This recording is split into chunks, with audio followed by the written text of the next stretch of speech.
Hi, I'm Chris Lee, and this is Virtually Speaking. Joining us today is Brett King, an international bestselling author whose books have been released in over a dozen languages, and he has achieved bestseller status in 20 countries. Brett hosts the world's first and number one ranked radio show on Fintech called Breaking Banks, 180 countries, 7 million listeners. He is a media personality who covers the future of business, banking, technology, and society, and has appeared as a commentator on CNN, CNBC, the BBC, ABC, Fox, and Bloomberg. Brett has spoken in over 50 countries and previously advised the Obama administration on fintech policy and advises regulators and bank boards around the world on technology transformation. He is the founder and executive of Movin, a successful mobile startup which has raised over $47 million with the world's first mobile downloadable bank account available all over the world. Brett was named the Godfather of Fintech by The Australian, voted American Banker's Innovator of the Year, voted the world's number one financial services influencer by the Financial Brand. His fifth book, Augmented: Life in the Smart Lane, was an international bestseller, a top 10 in North America and China, and the book remained in the top 10 for Amazon for 2 years. Bank 4.0, which followed, spent 2 years on the Amazon bestsellers list for banking books. His coming book for the post-coronavirus world is entitled The Rise of Technosocialism and is due out this year on November 21st. So please join me now with Brett King. Well, hello, Brett King. Thank you for joining me here today on Virtually Speaking. How are you doing, sir? I'm doing very well, Chris. Thanks for having me on the show. Absolutely. It's great to have you. And a lot of people know who you are. A lot of people have read a lot of your books. I know you've had multiple books come out, some bestsellers. And of course, you're very excited today about a new one coming out. And I look forward to talking about that. Of course, you're somebody who talks a lot about the future. You talk a lot about fintech. You talk a lot about banking, and seems like those are your main areas that people need to know you as a thought leader and speaker. How did you, what's your background that got you into finance and banking, essentially as your main area of expertise? Was I guess sort of accidental. In that I was a technologist in the past. I did work on technology, obviously, for banks, but at the same time, I worked on a range of different industries and so forth. But over time, just seemed to specialize. But when the .com industry happened, the .com boom rather happened, it was one industry that was particularly resistant to digital change. And so I was working for, at the time, for organizations like HSBC, Citibank, Standard Chartered, American Express and others, sort of trying to define digital strategy for these guys. And there was a huge amount of resistance to this internally. They were like, branch is always the way we've done business. We don't need this. It's never going to disrupt us. The sort of reaction you get in most industries when, Right. a new technology comes along and is disruptive. They're very dismissive of it and so forth. But in the banking sector, because it's a regulated industry, we're often able to see the regulations twisted to support sort of the conventional or traditional way of doing business. And so it wasn't actually until the smartphone came out that we really started to see the emergence of these new players. But all throughout that period of sort of the .com, I was a frustrated technologist trying to get digital transformation happening and butting up against this apathy of indifference, at these organizations. And I had the epiphany or the realization that there must be hundreds of thousands, millions of people like me going through the same thing. And so, how could I be a voice for them? How could I be a voice for these innovators and leaders in technology fields and sort of help them get the job done? And so my first book, Bank 2.0, came out I actually finished writing it on Christmas Day, 2009. It was out April 2010. And, it was my first book, but it was translated into a dozen languages and was a bestseller in 18 countries. And so that sort of kicked me off on this new direction. But before that, I was a technologist. I worked in a lot of areas. I worked in technology infrastructure, but I always had the ability to translate business requirements to technology people and vice versa, which seems still to be quite a valuable skill these days, sort of being able to work between those two groups. And so that always served me quite well and moved me from being a pure developer to sort of being really a consultant in the technology space. Right. And I know you're very excited about your newest book coming out. And of course, your world is your area of thought, and the writings that you've done, I think, are coming to a real apex right now, as far as, this is all happening. There's so many things happening with technology. And now, of course, the cryptocurrencies coming into it. So your new book, Rise of Technosocialism, is coming out soon. Is that correct? Yes, in November it'll be out. So very, very soon, just within a matter of weeks. But it's been a project that I've been working on for a number of years. But where it sort of really started to me was obviously, artificial intelligence is something that when we talk about in terms of its potential for disruption, particularly of the workforce, is very high. But we're not doing a lot of planning for that disruption. Right. So we know that AI is going to change the way we work and we talk about it, but there's not a lot of planning in terms of, well, how do we retrain people whose jobs are going to be replaced?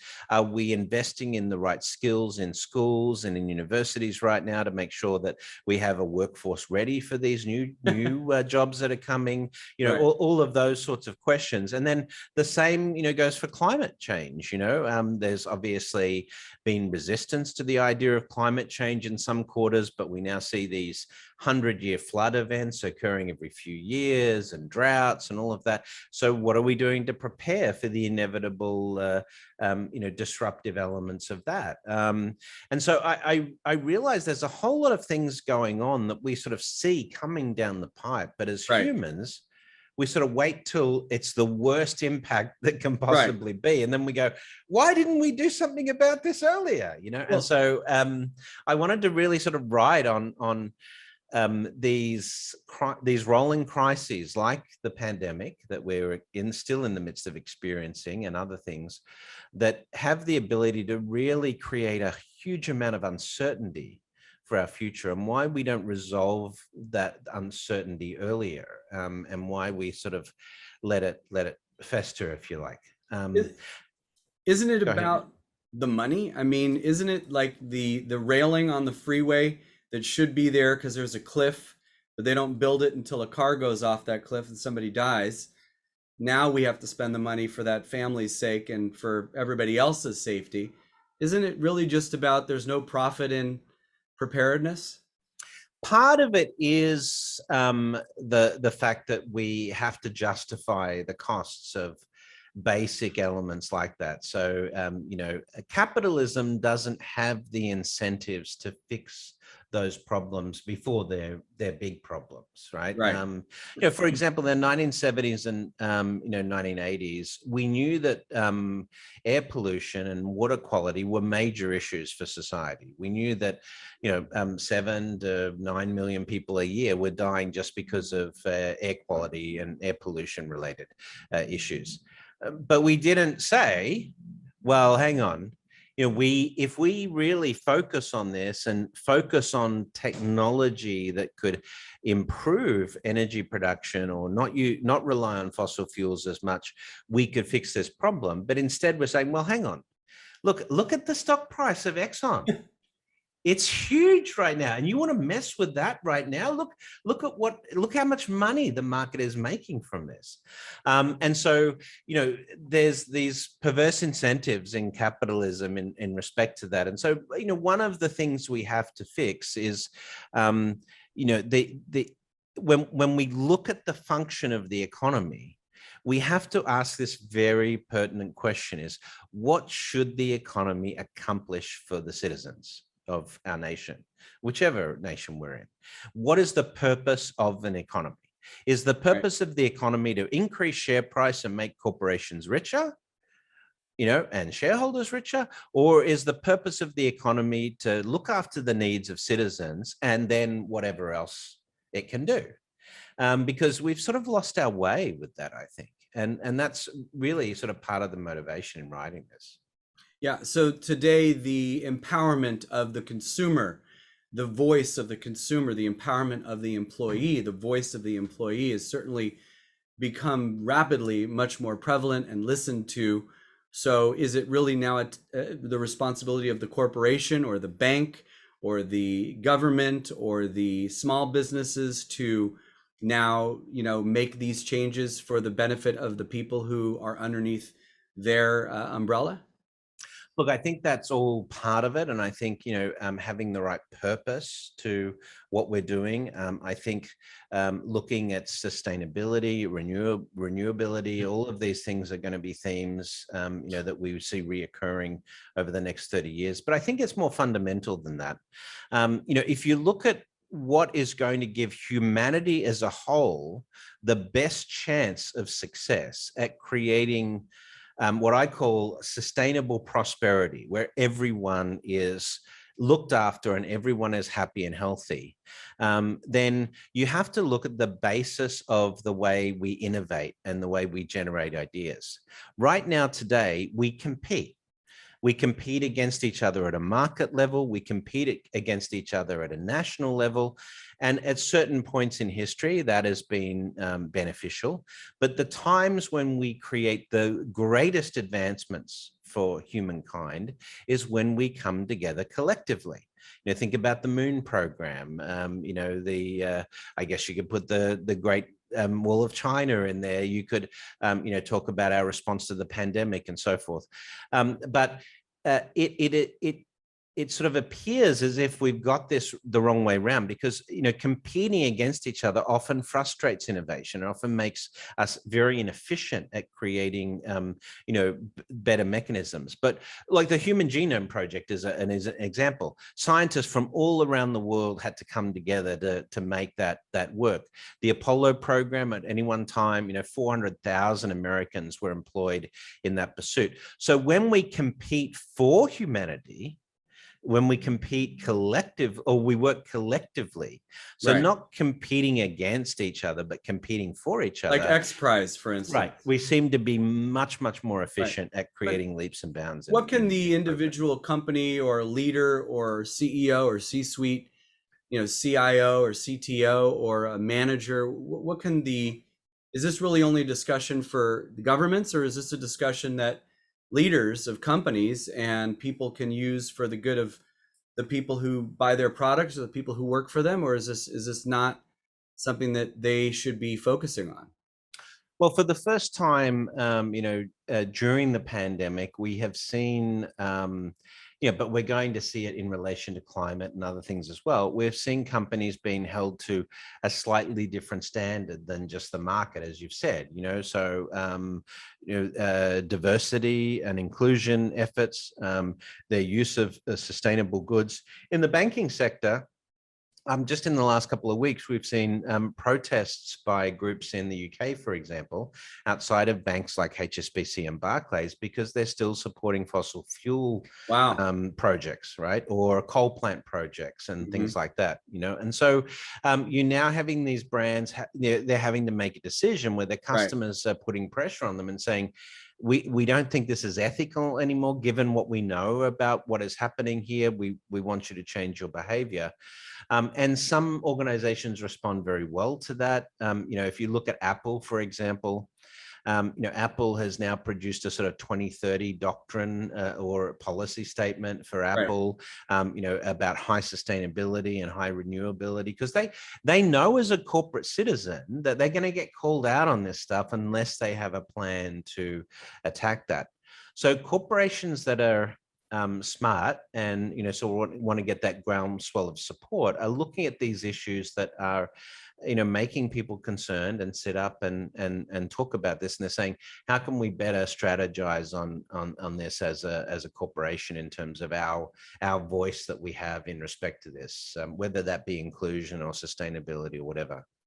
So what excites you the most about the opportunities now for people in business, and really what's the kind of the purpose of the book, which is coming out, The Rise of Technosocialism? So, we identified a number of potential stresses economically in terms of economic uncertainty. And so obviously part of that is the pandemic. A core problem in the United States and in other nations around the world right now is inequality, and that's been worsened by the pandemic. You have artificial intelligence and its potential for disruption of the employment space, and you have climate change. So they're the big four crises we talk about in the book, but they've evidenced themselves as economic uncertainty, people uncertain about the future. And so if you just one little stat that's really interesting that came out of our research, in the first 20 years of this century, compared with the last 50 years of the 20th century, protests have increased 200% in terms of the frequency of protests. And so you look at that and say, well, that's interesting, but they've increased 1,000% in terms of participation. That's a huge thing. So you see a lot more people being a lot more vocal about their concerns. But this is a global phenomenon. It's whether you're a young person living in Hong Kong or whether you're someone living here in the US, you've got concerns now about the future. In the 1960s and the 1970s, the American economy was beating the entire world. It was the most successful economic formula we've seen in the history of modern man, at least, if not man historically. But part of the reason the American post-Second World War US economy was so successful is that it had very equal distribution of wealth, and so the bell curve of distribution was strong. You had a growing middle class. That middle class consumed. All of those things led to this intense economic activity where in the 1960s, the US accounted for 40% of total global output, which is a phenomenal figure when you think about it. Yeah. But since the 1980s, with attack on trade unions, deregulation of the financial services industry, and these sorts of things, we've seen real wage growth sort of flatten out, and we've seen that the gap rise. So these are things that fundamentally we're going to have to address. But on the other hand, we're coming into a time where technologically we are going to have so many new tools at our disposal. Right. So we'll be able to remove diseases from the genome through gene therapy. We'll have artificial intelligence that will, allow us to manage resources in a much more efficient manner. Will allow us to, solve problems that have been intractable for us for many years. We'll have autonomous systems, such as robots that drive us around in a self-driving cars and things like that, that allow us to, not have to work as much as we did in the past, or give us more choices, certainly reduce the cost of living and so forth. So,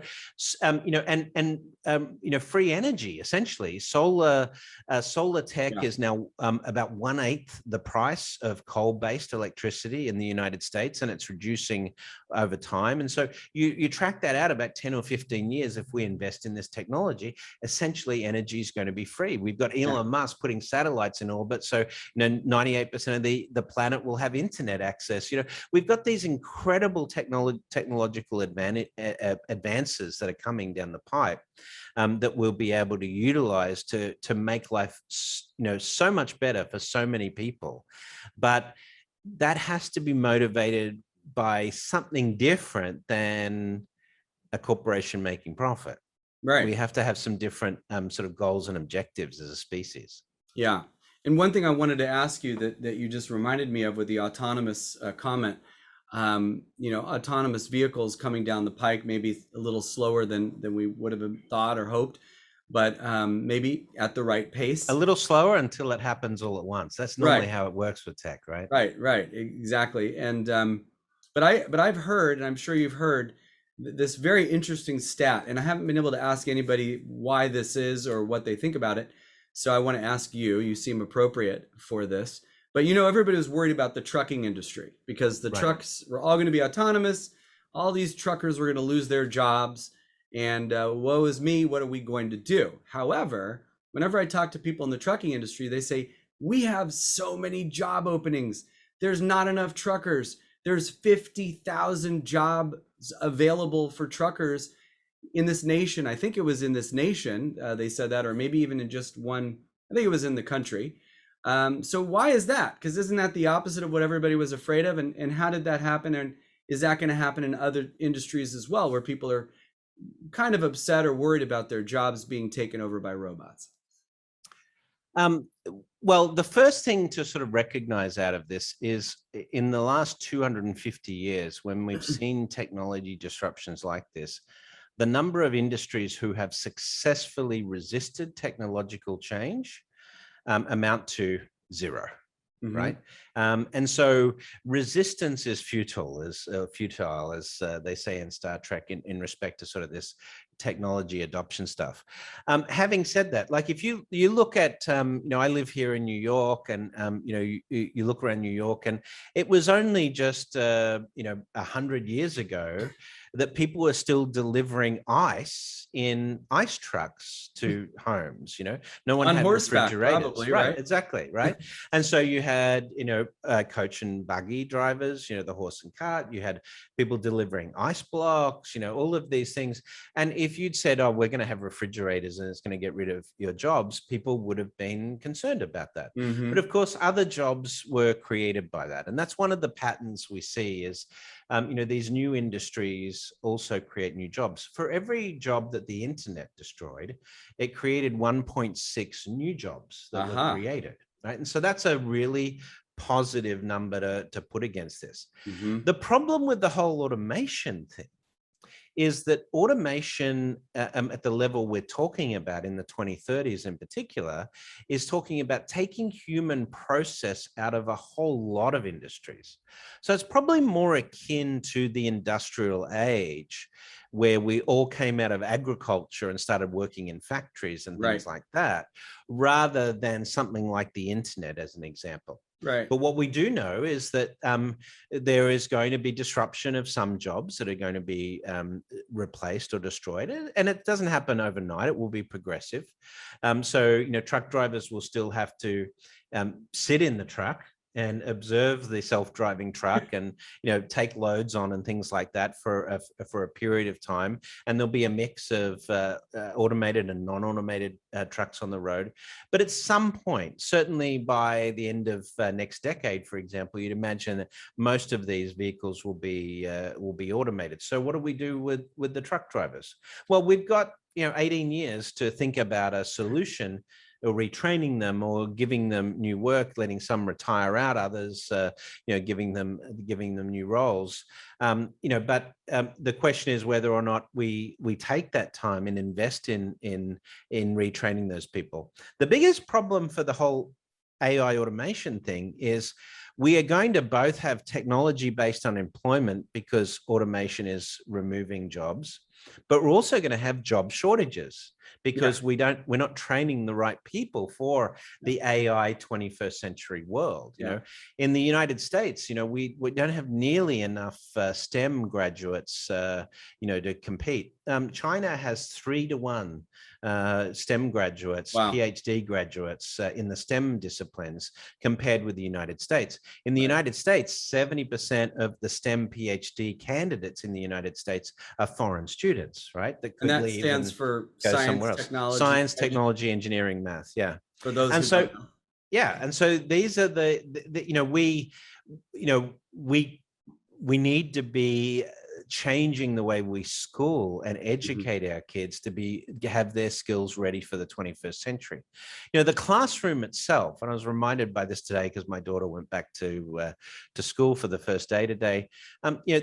The classroom is itself an artifact of the Industrial Revolution, where we were training students to be compliant factory drones, to do what they're told, sit and be quiet, don't raise your hand unless you're asked a question, and we'll go on you on the production line. You do your science, you do your math, you do your reading, you do your writing. It was a production line, and so that's the way we thought about public education. But there are some really interesting developments coming out in respect to new ways of thinking about educating our children that I think I'd like to see. I know I've gone off on a complete tangent. No, but that's great.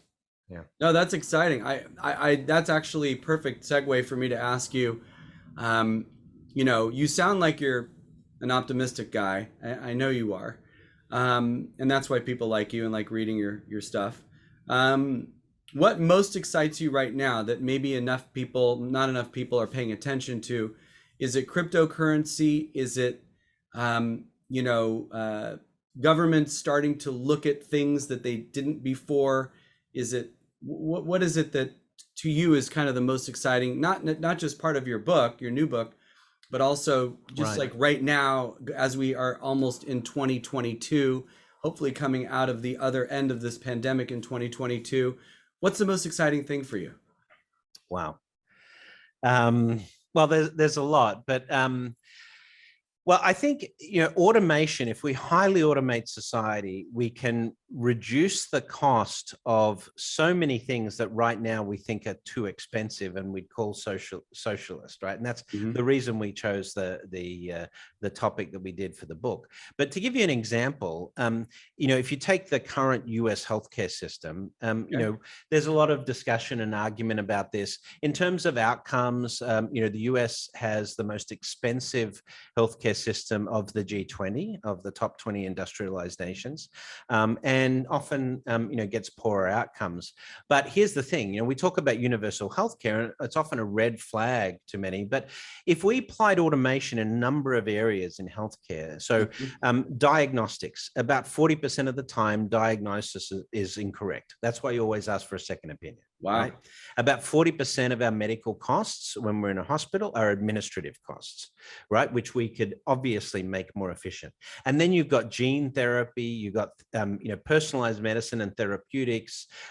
You've got biometric sensors that will be able to wear or ingest, plus gene sequencing and gene therapy and all of that. All of that leads, if we combine all of those technologies, we could provide healthcare for free to every American in the country. Wow. at a 70% cost reduction of what we currently pay for healthcare by applying all of those technologies. And so the dream of small government is finally possible with this level of automation. But, it requires us to completely re-engineer the way we think about healthcare. Healthcare now becomes a preventative measure rather than, oh, you're sick, go to the doctor and get prescribed something. Now we can actually track your health in real time, and your smartphone would know when you're sick before you do, right? As an example. So that's one area. And that leads, of course, to another development, which is, if you look at the longevity space, there's a lot of talk about longevity now. Aubrey de Grey, who's one of the specialists in this area, talks about 2036 being the point where we reach escape velocity for longevity, which means if you using the right tech by 2036, taking the right supplements and so forth, by 2036, you'll be able to stop aging. You won't be able to be getting younger at that point. You'll be able to stop aging, stop getting older. I mean, think about the implications of that, right? Yeah. And then you've got, how our work might change in the future. If we've got highly automated society where, a lot of the service industries that we have are now, automated with robots and these other techs, drones flying to deliver us pizza and things like that, then, maybe we have to work less hours. Maybe we have a 4-day working week or a 3.5-day working week. Would that be so bad? Right. And we can eliminate homeless. We can 3D print a new home for someone that's homeless for $3,000 US, right?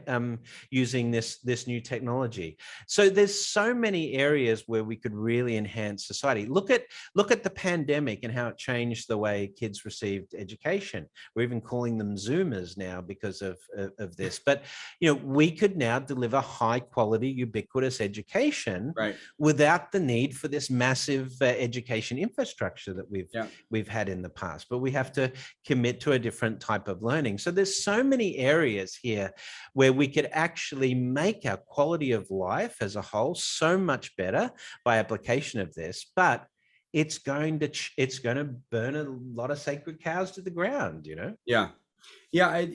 I'm sure there's people watching this right now that are saying, well, this is all, they're laughing at some of these things you just said. And I remember 10 years ago hearing people like Michio Kaku say things were coming that seemed laughable, seemed like that's never going to affect me. But I think people don't think enough about beyond today. They don't think enough beyond tomorrow. They don't see that 5-year to 10-year result, where futurists and technologists and programmers and people in technology and in innovation really are always thinking, even decades and decades ahead. I'm thinking always 20 to 30 years out. That seems to be that's hard for the average person to do, isn't it?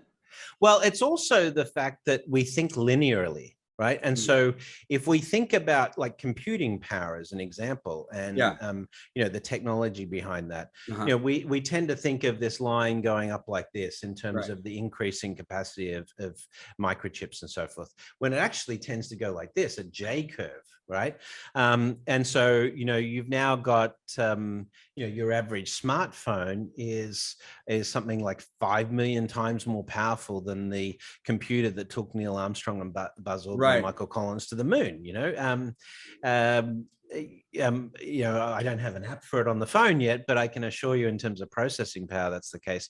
And the same is happening in areas like genetics and so forth right now, where we're seeing incredible advancements in these fields made because of the underlying computing technology we're able to apply to that. So people generally can't think in exponential terms. They think very linearly. And so you see what's happening right now and you say, well, if this continues at this same rate in 10 years, it's not going to be that much different. But what happens in the space of those 10 years is you get these exponential leaps and you get sudden dramatic improvements. So for example, if you look at Tesla and their full self-driving model or the technology they have, they've made some incredible advances in artificial intelligence and imaging and sort of building virtual world recognition that they demonstrated their AI Day recently. And that's blowing a lot of people away because it's a real leap that we haven't sort of had any way to sort of process or visualize the world around us in that way. But then, think about the impact of something like that might have if we can build the world in 3D in sort of virtual ways. Then you've got computers and drones and robots that can navigate that world now because they can see that world. So a lot of the building blocks are being put in place now. But you just have to look at the internet today. Imagine being in the 1918 Spanish flu epidemic and having the lockdowns and the restrictions that we've had during this pandemic and not having the access to the internet. I mean, the internet, in terms of our ability to cope with that, even to order groceries or meals, was a game changer. And yet the internet's not that old, like in real world terms, in terms of technology. So it's an exciting time to be alive.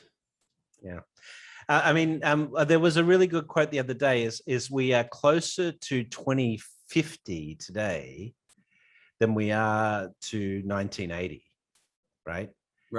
Which seems fairly obvious, but but like 2050, when I was growing up as a kid, it seemed like science fiction, just talking about 2050. Just the number, and so I think when people look at this and they are sort of skeptical about this, my answer to that is, as humanity, we have a choice. we could do these mind-blowing, amazing things. We just have to basically commit to it. And some people like to think about things not changing so much because change is disruption, and I get that. But on the other side, I think and also we technology can be used for good as well as for bad, as we've seen as well. So there needs to be some sort of ethical grounding that means that when these changes take place in society, that they do end up doing more good than harm, Right, and that's a bit more tricky. All right, my last question for you is definitely an important one, I think, for you, because you know a lot about the banking world. What's the deal with banks? What are banks gonna be here? Are they going away?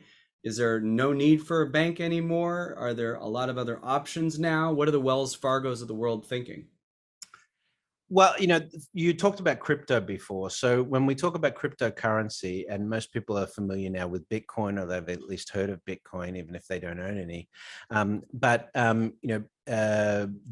first Bitcoin white paper was produced in 2008, and now the Bitcoin and crypto industry is worth over $1 trillion now. And so it's obviously made some big progress in recent times, but if you look historically at the way we've used money and the way value exchange has occurred, it's a natural evolution of money when you talk about a digital 21st century economy, Right. that you need digital money, right? And so whether it's a cryptocurrency, which is sort of the free market version, or whether it's a central bank digital currency, which is sort of the regulated central bank created version, digital money is obviously going to be a part of the solution. Digital money, such as CBDCs, actually might be part of the ways we fund things like universal basic income and elements like that. It has programmability to it, so you could give, for example, people welfare payments that they, and they could only buy it on or spend it on staples, for example, sort of programmed money with purpose. So there's various design questions we have there. But in terms of the banks overall, banking hasn't changed that much since the time of the Medici, which they recognize sort of the first bankers, in the 13th century. Even the word banking, comes from those days in Italy, the bancos, the bench sitters, because banco was the bench,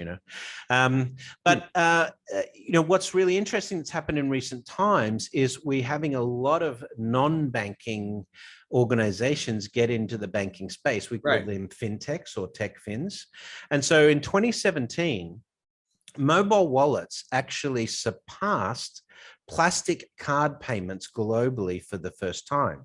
And in 2020, just two Chinese mobile wallet players, Alipay and Tencent WeChat Pay, generated $52 trillion of volume through their mobile payments network. If you take all of the plastic cards in the world, Visa card, Master, Amex, Diners, Discover, gift cards, debit cards, all of them together, they accounted for about 26 trillion, half. Wow. And so today already, more people are using a mobile wallet for day-to-day spending than they are a bank account. And now we start to see things like buy now, pay later, credit experiences, and other things like this, TransferWise, or Wise as they're known now, doing international offshore transfers more efficiently than banks. These pure players that have injected technology into banking are really sort of demonstrating the way a bank account of the 21st century should work. The really interesting thing will be in a few years' time, your bank account will be also your money coach. It'll be able to help you manage your money. So it'll tell you, hey, you've got this bill coming up, your car insurance is due in 4 weeks. At your current rate of spending, you're not going to have enough cash to pay your car insurance. That's amazing. These are your options, or when you walk into a grocery store and you don't have enough cash, your smart glasses or your smartphone will say, it looks like, you normally spend $600 or $500 when you go shopping here. or 300, and you've only got $100 in your account today, and here's a line of credit to solve this problem. So you won't have to like get to the checkout and swipe your card and have it decline because your mortgage payment came out or your salary hasn't hit the account. Right. You know, it'll give you creative options in terms of how to manage that, as well as helping you make smart spending decisions along the way. So this era of sort of the smart bank account is coming, but actually the fintechs and the players like Apple and Google and others may be better placed because they've got better data around our behavior, what we buy, when we buy, where we are when we do it, than the banks. And so the banks are going to have a tough time. Banks will still be here, you know, in 50 years' time, but there'll be more of the plumbing rather than the interface. Most of the experience layer will become sort of clearly technology based, and so it's just embedded in the world around us. So you'll be able to ask your car or your smart speaker, your Amazon Echo, whatever at home, and say, hey, can I afford to go out for dinner tonight with or over the weekend with the friends, or can I afford to go to a football game on the weekend? And you know, it'll know the answer to that question. And so that whole concept of financial literacy and financial education will sort of disappear as we get these tools that, you know, basically act as our money coach and personality. Amazing. Brett, this is just a lot of stuff. I'm going to have to go back and listen to this one more time because there's a lot of information. Chris. I really look forward to getting a copy of the book so I can read it when it comes out. And I'm sure it'll do really well. Good luck to you with that. And thank you so much for coming on the show today, man. You are a wealth of knowledge. Thank you very much. It's been great as always. And you know, just for everyone, stay positive and stay healthy. Thank you, Brett. I'll talk to you soon, my friend. Take care.